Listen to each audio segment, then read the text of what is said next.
I think naman, bawat aspeto ng pinagkakagastusan ng gobyerno ay mahalaga. But for me, since I am a teacher, an academician, I would appreciate if he puts more emphasis, more focus on the education, the budget on. Kasi everything starts from that, from education, educating the youth. Kasi sila yung future ng ating bansa. We've been doing charity works in Gawad Kalinga, Itasan Commonwealth.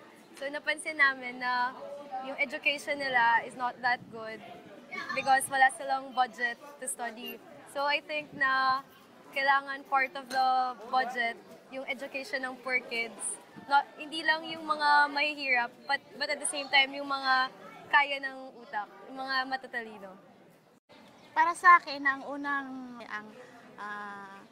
sa usaping agriculture.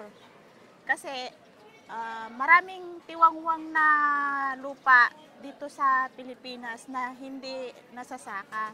So dapat yun ang una nilang ipaprioritize yung mga kalsada na papunta sa mga liblib ng lugar kung saan inaangkat yung mga produkto ng agrikultura. I think the government should focus on education primarily because education is our only stabilizing factor for the future of the Philippines. If we do not focus on education, how can we ensure for our next generations and for our children a safe future? I believe that the government should give first and foremost, priority to education because education is a very good investment. If the citizenry are educated, that will mean a lot and they can go places regardless of their current status in life.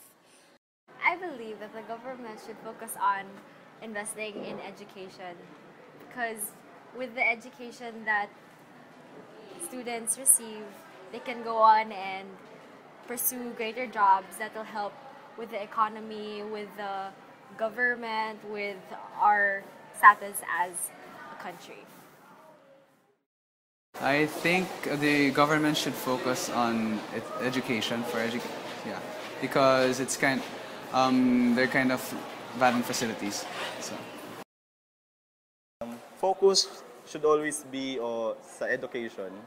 So hindi lang yung in terms ng mga school buildings, textbooks, but syempre yung sweldo ng mga teacher kasi syempre sabihin nila hindi daw yung money ang nagpapasaya sa tao, pero kung wala kang money, hindi ka talaga sasaya eh. So paano magtuturo yung teacher kung hindi siya masaya dahil hindi siya nakakatanggap ng tamang sweldo? Yes, government has always focused on education in coming out with its national budget or the Yearly General Appropriations Act. Education has always gotten the biggest chunk in the budget.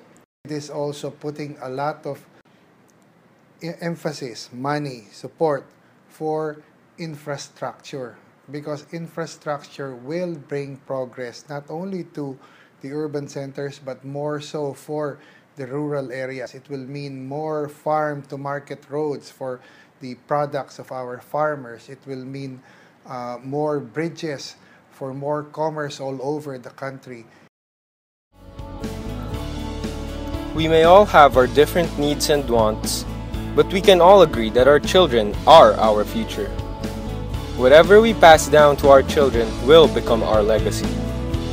If we pass them nothing, they will have to use nothing to progress the country. If we pass on to them money, they will soon run out of it. But if we pass on to them education, they would be able to apply it into numerous pathways. They would be able to build a legacy of their own. Education is the most economic investment, and it is the investment that can ensure the future of the country.